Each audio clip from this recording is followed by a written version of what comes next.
Hello guys, welcome to the next tutorial of React.js.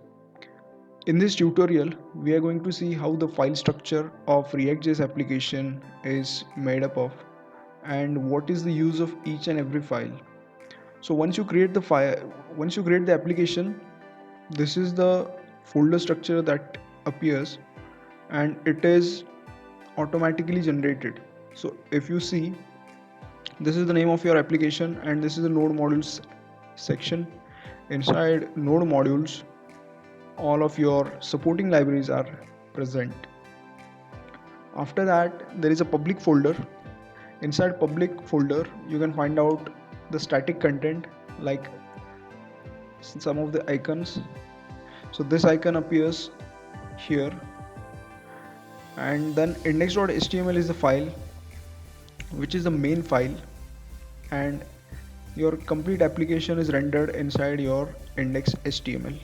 After that, there are some of the logos which are present. So this logo is actually rendered from this. Then manifest.json is also present. So this file is used for different devices. When you render your application on different devices, in that case some of the parameters are referred from this file. After that, there is just a text file. So this is a complete public folder. After that, there is an src folder where your actual logic resides. Your JavaScript code starts from src folder. So inside this, you can see app css, app.js. So this app.js is basically an app folder. You can say it is an app container, and inside this, all of the other components can be rendered. So this is the root container.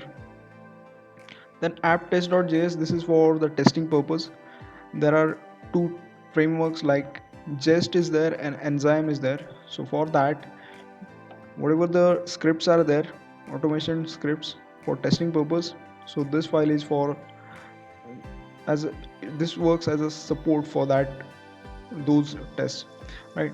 After that, index.css is there. So whatever the styles are there, you can write it down inside the index.css and it is applicable to whole of the application. Then index.js is the first file that gets compiled when the compilation starts in the JavaScript scope, right? First index.html gets compiled. After that, it goes to JavaScript scope, and inside JavaScript scope, this index.js gets rendered and it gets compiled first. So it consists of all of the other libraries like React, DOM and all that. After that, some logo is there, service worker is also there, setup test.js is also there, right? So getignore is for supporting the compatibility with the GitHub. After that, package-log.json is there.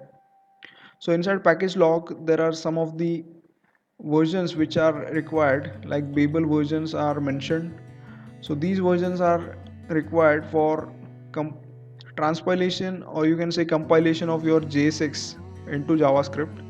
So these are the supporting libraries which are required, and these are very essential. That's why these are put in the package log.json so that it won't be changed.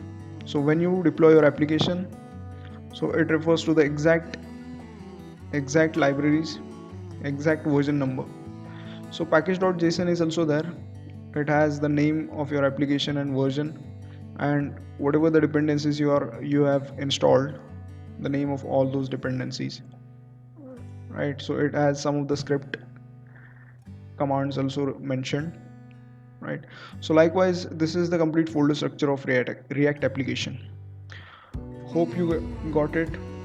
So let's revise quickly. Node modules consist of all of the npm packages.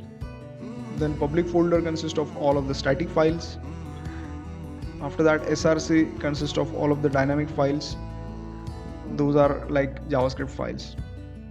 Alright guys, keep watching, keep learning. Thank you so much.